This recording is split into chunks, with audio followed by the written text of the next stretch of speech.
Orangnya sangat terhormat. Alaihi ma'anitum, Rasul ini siap menanggung apa yang kalian tidak mampu. Kowe ra bakal mlebu swarga barokah syafaate Nabi akhirnya mlebu swarga. Kowe ra kelar korban, Nabi tahu mengorbankan kita semua.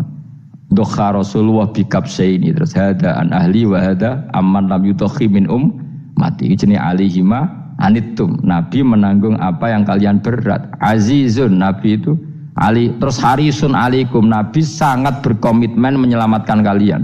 Haris itu keinginan yang berlebihan, itu jenis apa? Haris, kiai kuno namanya ini ngungseng, keinginan yang over. Nabi itu sangat berkeinginan kita ini maslahat. Terus bil mu'minina raufur, Allah yang dat yang super saja, kalau nyebut nabinya nyifati sebanyak itu. Ada ayat lagi misalnya, Rabbana wab'ats fihim rasulam minhum yatlu alaihim ayatika. Muhammad itu siapa? Seorang rasul yang membacakan ayat-ayat Allah. Wa yu'allimuhum, seorang rasul yang mengajari mereka alkitab wal hikmah. Wa yuzakkihim, seorang rasul yang membersihkan akhlak-akhlak kita. Jadi artinya Allah punya tradisi kalau nyifati rasul itu banyak. Juga nyifati orang-orang sekeliling rasul. Makanya menurut saya madhab Syiah itu enggak pas.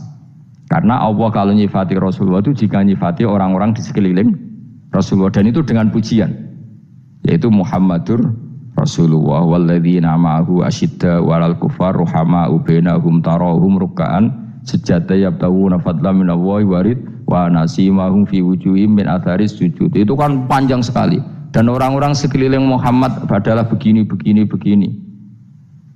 Kayak apa Allah muji para ashabu Rasul Lillah. Masa kita ikut kelompok yang menghina ashabnya apa? Rasulullah. Makanya kita tetap madzhab ahli sunnah apa?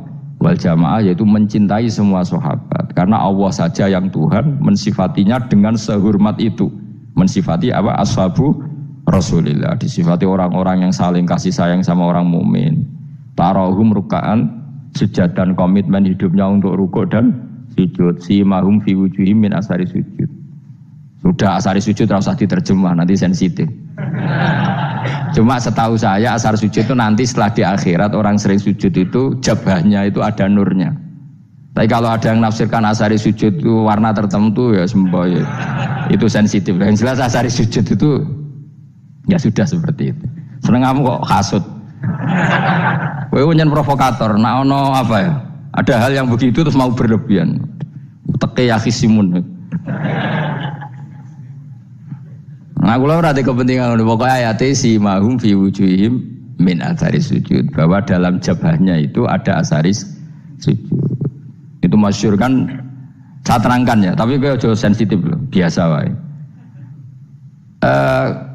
Suatu saat Rasulullah itu ngendikan begini, nanti saya kata Nabi akan nyafaati kalian semua. Sahabat-sahabat tanya, ya Rasulullah dengan sekian miliar orang bagaimana kamu mengenali kita?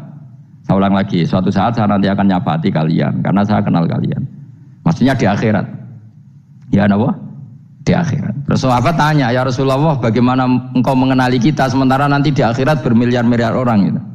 Terus Nabi ngendikan gini, jika kamu punya unta dengan tanda tertentu, saya ulang lagi, jika kamu punya unta punya tanda tertentu, dalam jidatnya ada begini, dalam tangannya ada gini, dalam kakinya ada gini, maka apa kamu bisa membedakan untamu dengan unta orang lain? Ya bisa ya Rasulullah, karena unta kita khas. Misalnya kaki depannya ada putihnya, kaki belakangnya ada putihnya, dalam baduknya ada putihnya. Kata Nabi, inna ummati yud'auna yaumal qiyamati hurran muhajjalin min asaril wudu. Nanti umatku nanti wajahnya juga bersinar, tangan kakinya juga bersinar. Jadi asar itu saya pastikan secara riwayat itu akhirat, maksudnya tentang akhirat. Tapi bahwa yang di dunia ada yang memulai asar itu nggih monggo mawon. Loh itu bagus kan, artinya ekspresi percepatan. Enggak apa-apa loh, daripada kok kowe ra jelas ini gitu. Maksudnya ya orang ngethok kowe pancen jarang sujud tenan. Wis ora usah sensitif, tapi yang jelas ya nanti. Ya sampean kiamat ruang samu. Nanti hisab itu nanti kalau hitung hanya sekitar 3 jam. Hisabnya sak dunia itu hanya sekitar, karena malaikat itu tidak kesulitan sama sekali. Tak warai ya, ini nggak akan salah saya dalam hal ini karena riwayatnya sahihah.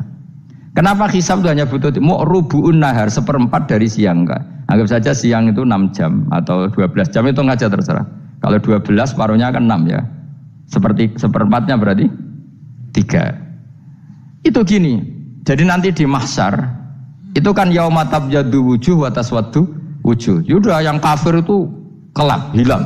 Wajahnya, tubuhnya semuanya gelap. Yang mukmin itu semuanya terang. Jadi sudah yang tabyaddu wujuh atas suatu wujuh otomatis terus nyingkap. Terus pergerakannya itu delala yang tabyaddu wujuh itu ke kanan, yang taswaddu wujuh ke kiri. Maka kamu jangan punya sinar yang kelap-kelip, nanti kena bego yang karena gak jelas tadi. Maka kamu harus sinarnya yang sejelas-jelasnya. Ghurran muhajjalin min asaril. Bila perlu nur kamu sampai menembus langit saat itu. Makanya ketika orang mukmin sudah nurnya ada di muka, ada di tangan, masih ngendikan Rabbana atmim lana nurona, karena takut masih kena bego tadi. Karena kalau hanya wudu tok, sikil tok kan, bayangkan di miliaran orang kan bisa agak kelihatan. Tapi kalau nurnya sampai nembus langit kan, itu siapa kok nurnya sampai, kan malaikat langsung tahu. Lane hafal Quran, alim kan insya Allah nurnya itu. Sama zaman itu masih berdoa Rabbana atmim lana, sempurnakan nur kami. Karena nanti identifikasi malaikat berdasar tadi, kalau ada nur berarti diletakkan ashabal yamin, kalau nggak ada nur ashabas shimal. Nah malaikat yang dibawa bigo itu kira-kira detail nggak? Dugaan saya kalau kelap-kelip pasti kena simal. Wah ini partai kiri mesti kan. Pemenang yang wudune mau dulet sirah tok sidik. Karena anak madzhab Syafi'i. Sebetulnya meskipun itu sebaiknya kalau basuh sirah itu kabeh ben ora kelap kelip mana-mana pepesan terus dulat-dulit tok. Iku soben ya itu kelap kelip. Ya sudah ya. Setelah itu kata ngendikane pangeran yu'raful mujrimuna bisimahum fayukhadu bin nawasi wal aqdam. Orang-orang pendosa kelihatan maka diletakkan di kiri. Nah sama yang orang-orang baik simahum fi wujuhihim min asari. Jadi ayat itu jelas tentang akhirat. Tapi kira usah terus provokasi. Seneng kamu kok yakin simun. Maksudnya provokator gitu. Jadi nanti yang mukmin jelas nurnya. Lah nur ini nanti dengan kadar iman kamu, perilaku kamu. Ada yang kelap-kelip, ada yang. Nah yang kelap-kelip ini yang kena bigo itu tadi. Nanti setelah kena bigo ikut ashabis simal, yang kelap-kelip disortir lagi malaikat yang bagian detail kan ada nanti. Nah ini terus ditubir neraka. Yang kafir benar-benar neraka, yang ini ditubir neraka. Nah, itu nanti ini yang ngel-ngelo Kanjeng Nabi digoleki ya ini itu. Mane sakit Kanjeng Nabi, mane ana kiai saleh darani nek iso saleh dhewe sakit Nabi mergo terus goleki endi umatku sing kelep-kelip terus dicari disafaati. Ya imma langsung dituruti Allah wa imma diubasik ning neraka. Ya terserah rencanamu piye kon aku. Tapi yang jelas kiamat itu cepat sekali karena tadi ada identifikasi tadi. Makanya hanya cukup 3 jam karena tadi yang jelek kelihatan jelek, yang baik kelihatan baik. Makanya cepat. Ya araful mujrimuna bisimahum, orang pendosa dikenali lewat alamatnya yaitu taswaddu wujuh. Kalau orang baik dikenali lewat tabyaddu wujuh. Nah terus setelah nyingkir, ini ngono tak warai kiamat. Setelah nyingkir itu faduri babenahum bisuril lahu bab. Setelah tersingkir tadi terus lalu ada pintu penghalang, pintu pemisah.